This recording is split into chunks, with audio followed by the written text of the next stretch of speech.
Ada satu pengalaman yang berbeda banget. Hari ini saya boleh melayani, ada Pak Edward Chan. Ya.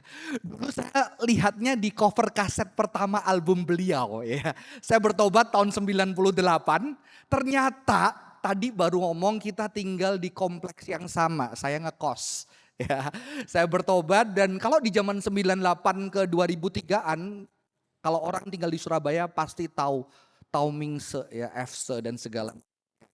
Ternyata lagu-lagu kalau di Pasar Atom itu diputernya lagu Mandarin semua. Ternyata lagunya Pak Edward Chan itu juga diputer di sana. Mereka pikir ini lagunya Efse kali ya. Jadi cukup terkenal dan setelah bertahun-tahun baru kali ini saya berjumpa. Bersyukur banget beliau juga menemani perjalanan spiritual saya ketika bertobat. Saya dari orang yang nggak bisa nyanyi sampai sekarang tetap nggak bisa nyanyi ya. Dengerin lagu-lagu karena dulu nggak ada album Mandarin.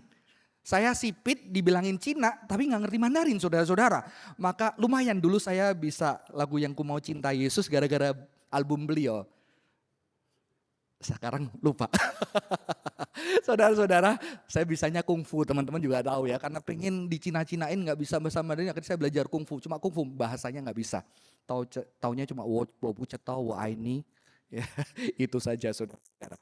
Hari ini saya akan menyampaikan firman Tuhan, judulnya adalah God's Love for All Nation. Mari kita buka Alkitab kita dari kitab Yunus, pasal yang keempat saya akan bacakan buat setiap kita. Tetapi hal itu sangat mengesalkan hati Yunus, lalu marahlah dia. Doalah dia kepada Tuhan katanya, "Ya Tuhan, bukankah telah kukatakan itu? Ketika aku masih di negeriku, itulah sebabnya.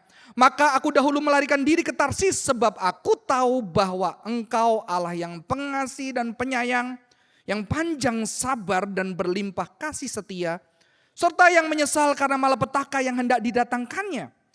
Jadi sekarang ya Tuhan, cabutlah kiranya nyawaku, karena lebih baik aku mati daripada hidup." Tetapi firman Tuhan, "Layakkah engkau marah?" Yunus telah keluar meninggalkan kota itu dan tinggal di sebelah timurnya. Ia mendirikan di situ sebuah pondok dan ia duduk di bawah naungannya menantikan apa yang akan terjadi atas kota itu. Lalu atas penentuan Tuhan Allah tumbuhlah sebatang pohon jarak melampaui kepala Yunus untuk menaunginya, agar ia terhibur daripada kekesalan hatinya. Yunus sangat bersuka cita karena pohon jarak itu.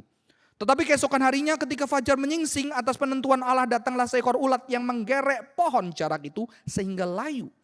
Segera sesudah matahari terbit, maka atas penentuan Allah bertiuplah angin timur yang panas terik, sehingga sinar matahari menyakiti kepala Yunus. Lalu rebahlah ia lesu dan berharap supaya mati. Katanya, "Lebih baik aku mati daripada hidup." Tetapi berfirmanlah Allah kepada Yunus, "Layakkah engkau marah karena pohon jarak itu?" Jawabnya, "Selayaknya lah aku marah sampai mati." Lalu Allah berfirman, "Engkau sayang kepada pohon jarak itu, yang untuknya sedikit pun engkau tidak berjerih payah dan tidak engkau tumbuhkan. Yang tumbuh dalam satu malam dan binasa dalam satu malam pula. Bagaimana tidak aku akan sayang kepada Niniwe, kota yang besar itu, yang berpenduduk lebih dari 120.000 orang, yang semuanya tidak tahu membedakan tangan kanan dan tangan kiri dengan ternaknya yang banyak." Saudara-saudara, ketika sekolah minggu saya selalu diingatkan, kamu jangan kayak Yunus karena dia gak taat. Dia disuruh Tuhan gak taat, makanya jangan seperti Yunus. Kasihan, tadi di ibadah pertama ada bapak namanya Yunus. Ya, hari ini saya mau membela, Yunus tidak seburuk itu saudara-saudara. Kalau kamu jadi Yunus, apakah kamu belum tentu saudara-saudara. Saya mulai bayangkan ketika saya leli di dalam dulu, wah pasti saya gak bakal namain anak saya Yunus saudara-saudara. Ya, karena negatif. Orang Kristen sering menganggap dia negatif. Tapi setelah mendalami, saya mulai kasihan sama Yunus. Kalau saya jadi Yunus, kayaknya mungkin saya kayak Yunus. Bahkan lebih parah lagi. Walaupun tetap saya tidak akan namain anak saya Yunus, saudara-saudara. Kebetulan anak saya cewek semua. Saudara-saudara, beberapa tahun lalu saya melihat sebuah dokumenter judulnya Nanjing. Jadi menceritakan sebuah kota di China, yang mana ketika Jepang menjajah China, di situ diwawancara para orang tua. Dan ternyata saya tersentuh dengan suami istri, kakek dan nenek yang mungkin seusia 90-an. Matanya penuh dengan kemarahan, kekecewaan dan kesedihan. Saudara, tragedi Nanjing itu sangat mengerikan. Sampai hari ini kalau Anda di sana dan mereka dengar kata Jepang, mereka akan penuh dengan kebencian, kemarahan. Karena apa? Ketika tentara Jepang masuk, pemerkosaan anak usia 12, 13, 14 terjadi secara massal. Sampai ada satu pendeta wanita dari Amerika menolong banyak anak-anak wanita di tempat rumah sakit. Dan setelah dia selamat, dia kena gangguan jiwa, berkali-kali bunuh diri dan hasilnya berhasil mati. Seorang misioneri yang oleh orang China dia disebut sebagai Kuan Yin-nya China. Karena dia begitu mencintai wanita-wanita di Nanjing. Dan bapak ini bercerita begitu mendengar kata Jepang, dia penuh dengan kemarahan. Karena dia ingat berpuluh-puluh tahun lalu anaknya yang masih 13 tahun mau diperkosa oleh para tentara, mau dilecehkan. Dan dia berhadapan dengan tentara itu dan dia siap dibunuh dengan bayonet dan tembakan. Tapi anaknya mendorong orang tua, udah mah biarin, aku gak mau papa mama meninggal. Dan dia menyaksikan dengan mata kepala anaknya dilecehkan oleh tentara Jepang. Bertahun-tahun. Kebencian, kesedihan, kekecewaan masih ada. Saudara gampang gak ngomong, kamu harusnya mengampuni karena Tuhan mengampuni kamu. Kalau saudara jadi dia gampang gak? Saudara gak gampang. Pengampunan tidak mudah. Pengampunan sesuatu yang berat. Kalau saya bayangkan saudara-saudara, saya mengalami segala penderitaan itu dan saya diminta Tuhan memberitakan kasih kepada orang yang menyakiti orang-orang yang saya cintai. Apakah kita pergi? Makanya saudara-saudara kita harus berempati dengan Yunus. Karena Yunus juga disebut adalah nabi yang marah. Angry prophet.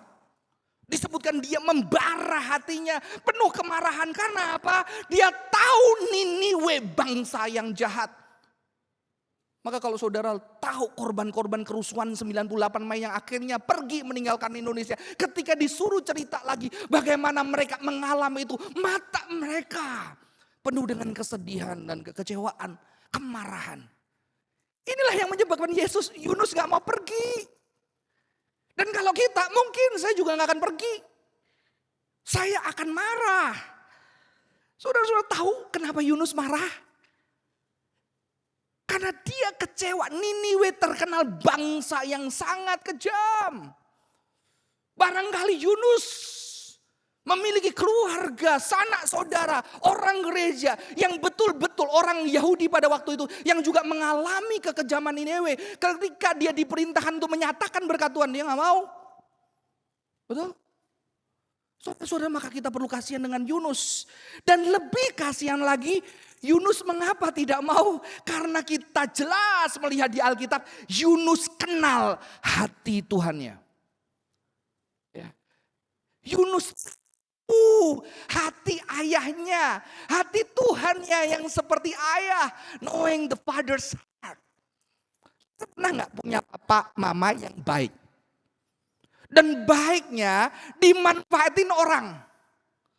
Saya ketemu satu anak muda, dia kesel banget karena mamanya baik. Dan semua keluarganya manfaatin semua kebaikan mamanya.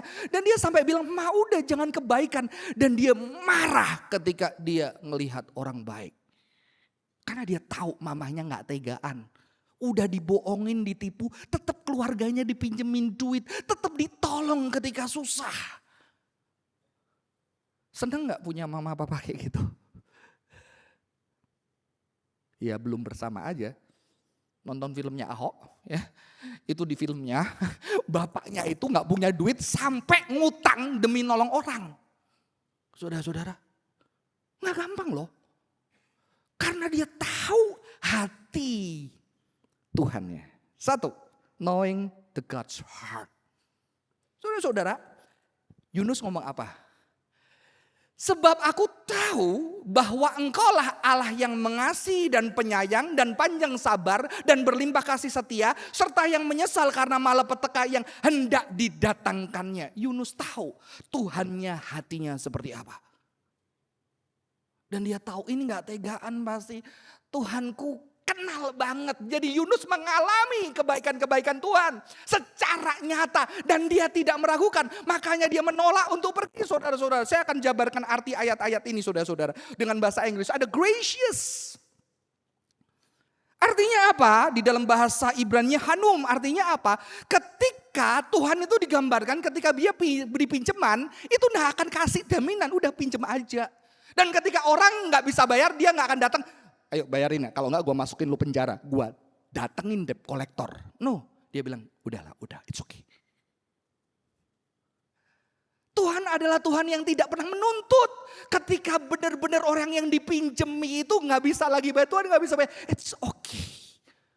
Ya, banyak orang Chinese yang generous, udah gak apa-apa, udah bawa aja, udah gak usah. Yunus tahu Tuhan yang gak cuma itu, Tuhan adalah merciful, compassionate. Saudara, dalam bahasa Ibraninya compassionate itu adalah raham. Makanya orang Yahudi suka nyanyi rahemna halenu gitu. Raham itu benih kata rahim. Allah yang rahmani, Ibraninya rahim, rahmat. Karena apa? Cinta Allah digambarkan ibu yang sedang mengandung, yang merawat, meruat, menjaga anak di dalam kandungannya dengan belas kasihan. Di bagian yang lain Tuhan disebut sebagai El Shaddai. Artinya apa? Menyusui. Nurture. Saudara, Yunus tahu Tuhannya adalah Tuhan yang seperti ibu. Saudara, mungkin kita pria gak relate ya. Karena kita gak pernah hamil. Kita gak pernah mengandung. Kita gak pernah menyusui. Paling pakai dot. Tapi kalau saudara jadi wanita. Saya ngelihat istri saya. Saya tanya, kamu sejak punya anak lebih cinta anak atau suami? Wanita kalau boleh jujur, banyak yang bilang gak tahu kenapa, cinta tetap sama suami.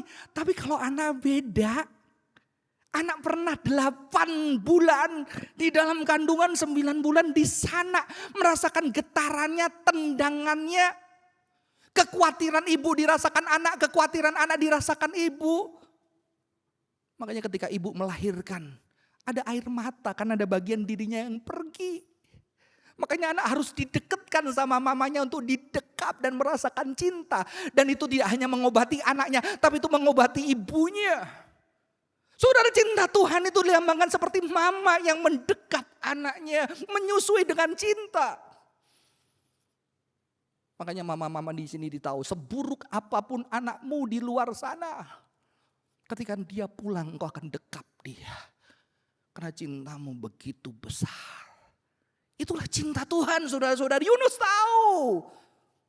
Bahkan cinta Tuhan melampaui segala kebaikan ibu. Saudara, di Mazmur ada satu ayat. Sekalipun ayahku dan ibuku meninggalkanku, namun Tuhan mendekapku erat. Saya suka terjemahan King James Version. Bukan Tuhan menyambut, tapi Tuhan mendekap erat. Ada realita ibu-ibu yang meninggalkan anaknya. Yang menyerahkan anaknya di dalam pemeliharaan orang lain yang tidak berdaya. Dan Tuhan bilang, kalau ada anak-anak yang gak punya mama, yang mama bisa ninggalin dia, aku dekap engkau erat. Sudah, Tuhan tahu, Yunus tahu cinta Tuhan yang begitu besar. Tuhan yang gak gampang marah. Ketika dia mau marah, nanggung, saudara-saudara. Saudara, kalau papa sama mama marah, seneng gak marahin anak? Marahin anak yang disayangin seneng gak? Itu melukai hati kita yang paling dalam. Karena kita dianugerahi cinta Tuhan. Cinta ayah, cinta ibu. Yang ketika marah kadang-kadang kita nahan, kita emosi kita nahan. Tapi begitu kita meledak, hati kita yang hancur, betul? Hati kita yang hancur. Saudara, Tuhan penuh dengan kasih. Abounding in steadfast love. Artinya dia menggunakan kata hesed love yang intens. Gak cuma satu kali, intens. Dan menahan hukuman walaupun umatnya melanggar perjanjian. Saudara-saudara, ini Yunus. Yunus menolak karena apa? Karena dia kenal siapa Tuhannya. Tapi dia jujur kecewa begitu dalam. Saudara-saudara, luar biasa. Yunus itu adalah seorang nabi yang marah. Jadi jarang loh nabi marah sama Tuhan, betul gak? Jadi orang Kristen boleh marah sama Tuhan gak? Ya kalau jadi Yunus enggak. Saudara, saya tidak bisa menjawab pertanyaan boleh atau tidak boleh. Karena kekecewaan dan kemarahan itu adalah realita, bukan masalah boleh atau tidak boleh, betul? Itu sebuah realita. Tapi di sini kita melihat apa? Yunus marah. Tapi ternyata dia juga menjadi nabi. The most effective prophet. Nabi yang paling efektif sepanjang Alkitab. Kenapa? Nggak ada mujizat? No. Nggak ada berita kasih Allah? No. Tidak ada miracle sama sekali. Dia cuma ngomong ini saudara-saudara. 40 hari lagi maka Niniwe akan ditunggang balikan. Selesai. Satu kota bertobat.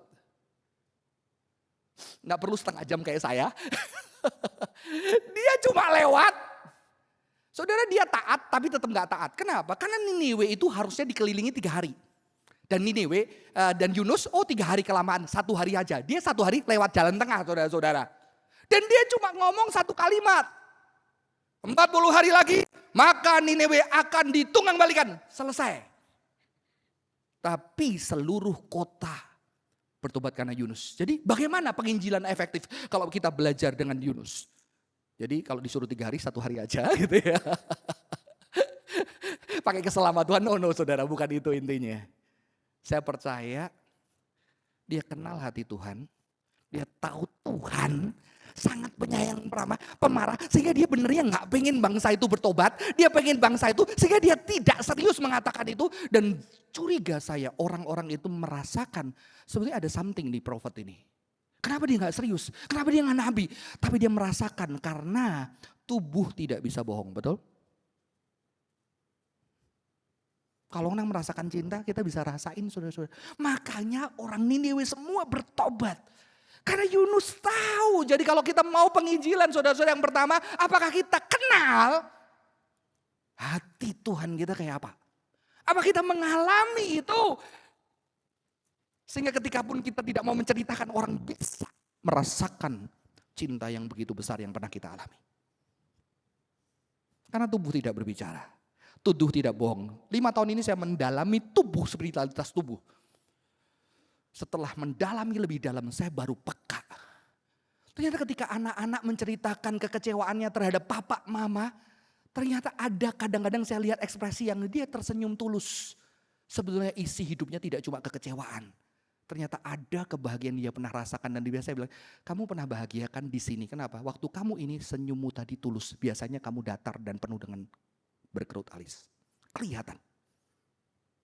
Saya yakin walaupun Yunus gak niat, tapi cinta besar itu dia juga alami. Dia tahu Tuhannya dan orang-orang itu bisa merasakan. Saudara-saudara, dia adalah prophet yang sangat efektif. Saudara-saudara, seorang ahli mengatakan demikian, James Bruckner. Dia berpikir nanti Niniwe itu akan bertobat. Dan ketika dia bertobat maka Tuhan gak tega. Maka dia gak mau menjadi bagian dari pengampunan ini. Dan dia memilih untuk lebih baik mati daripada melihat anugerah Tuhan. Ya, daripada aku lihat dia selamatin, lebih baik gue mati aja, gak usah lihat. Tapi dia taat, tetap dia gak pengen.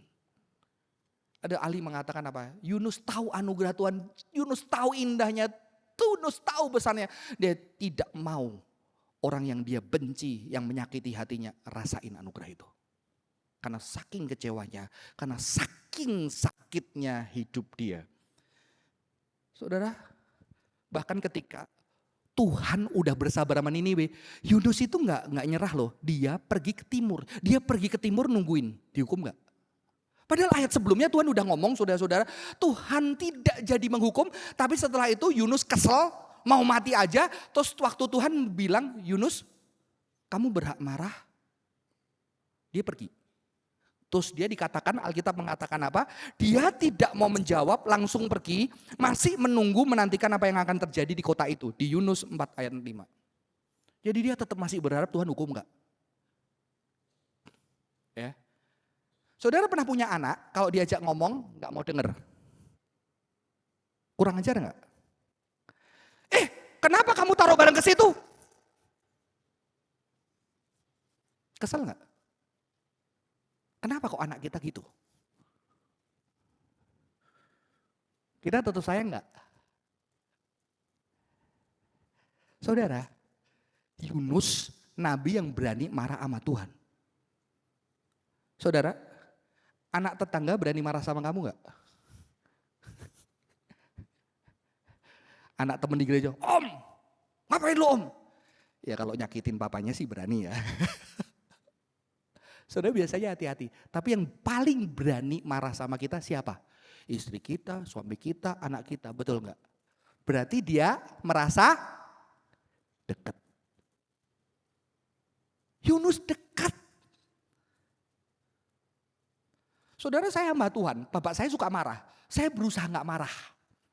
Tapi tetap, karena pelajaran waktu kecil, tetap akhirnya ada yang nongol. Tanya anak saya, sering marah nggak bapaknya? Sering. Dan kadang-kadang marah. Ya, marah meledak gitu saudara. Tapi anak saya tanya, kamu benci sama papa enggak? Enggak. Dan kadang-kadang saya marah, dia juga enggak peduli saudara-saudara. Mengapa? Karena dia tahu besok baik kan. Besok papanya baik kok. Besok papanya say sorry kok. Saudara-saudara, saya menafsirkan Yunus ini kenal banget sama Tuhan. Sehingga ketika dia marah seperti itu saudara-saudara, dia tahu Tuhannya baik. Tuhannya sayang, panjang sabar. Sama Niniwe aja kayak gitu, apalagi sama Ai. Saudara, ini lambang sebuah kedekatan yang sangat dalam dari Yunus.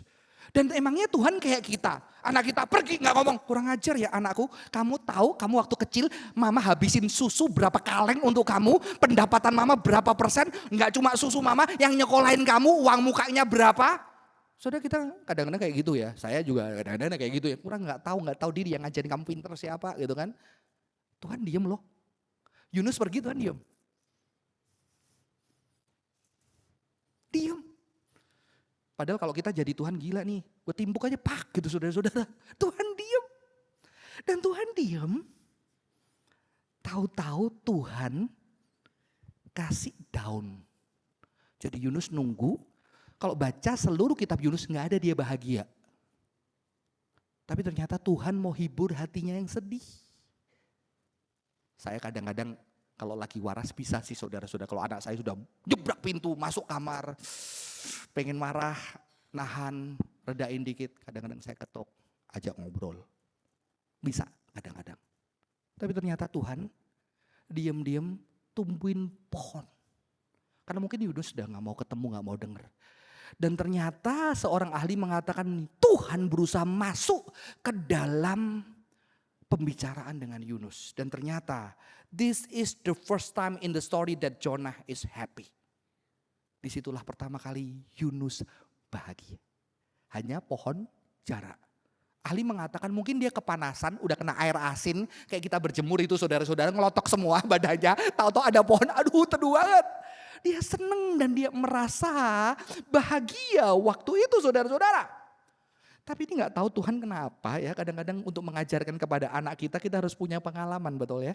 Karena kadang-kadang anak kita diajari dikasih tahu aja gak bisa, betul kan.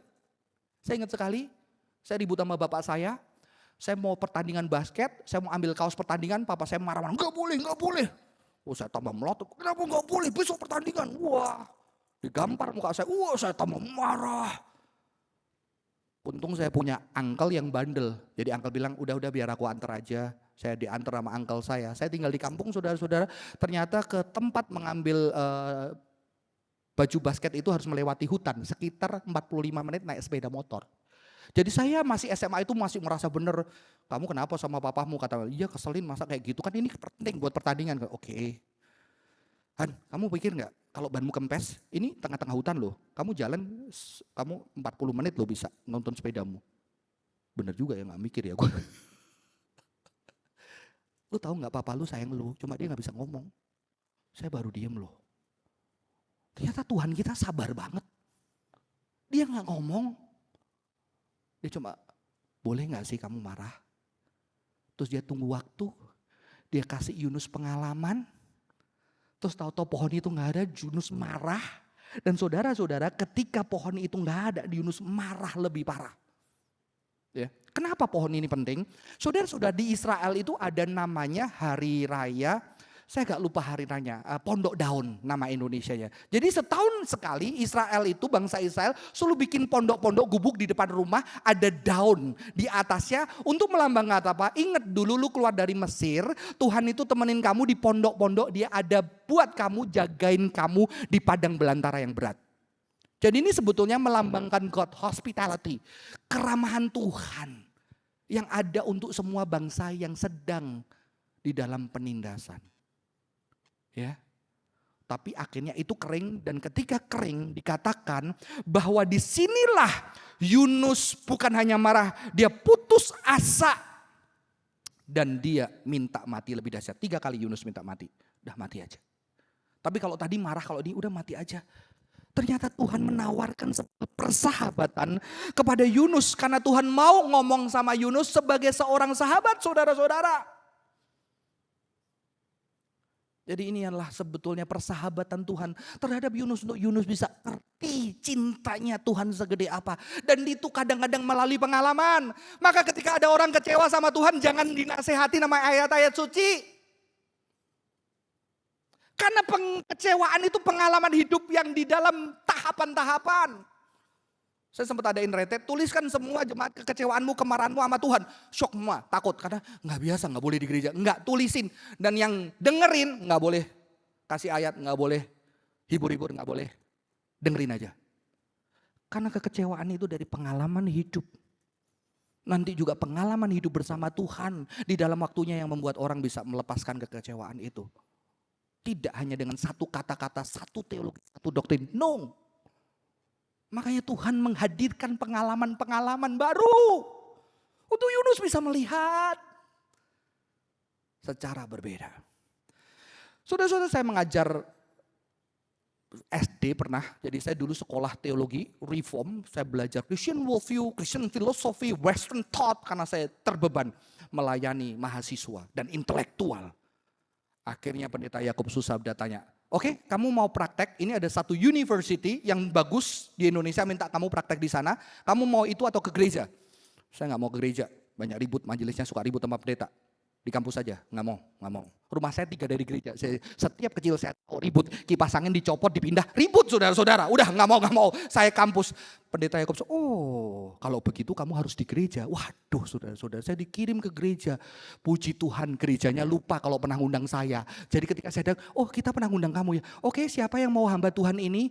Akhirnya saya ditaruh di SD. Pertama kali masuk kelas, nggak ada yang ngerti saya ngomong apa. Berdoa supaya Tuhan tolong. Akhirnya suruh cerita tentang Yunus. Saya merasa itu kesuksesan cerita saya seumur hidup. Saya menceritakan Yunus gampang saudara-saudara, agak abusif. Karena saya suruh, oke, siapa yang pintar gambar di kelas ini? Si gambar yang terbaik. Setelah gambar saya tunjukin murid-murid, bagus ya, bagus.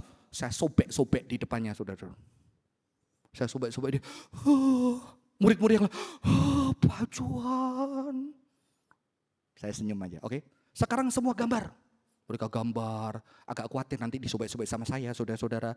Jangan khawatir, saya tidak sobek-sobek. Gambar semua. Wah, dia tenang, gambar bagus-bagus. Oke, sekarang taruh ke samping sebelahmu, tukar sama sebelahmu, muter.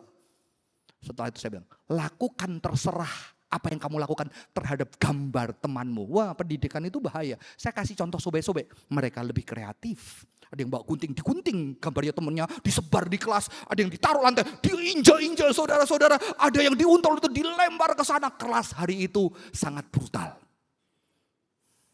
Terus saya bilang, gimana rasanya perasaanmu ketika gambarmu disobek? Marah Pak, maka tak sobek yang lain lebih dalam lagi. Kamu tahu itu hatinya Yunus. Itu cuma gambar. Kalau keluargamu, orang bangsamu.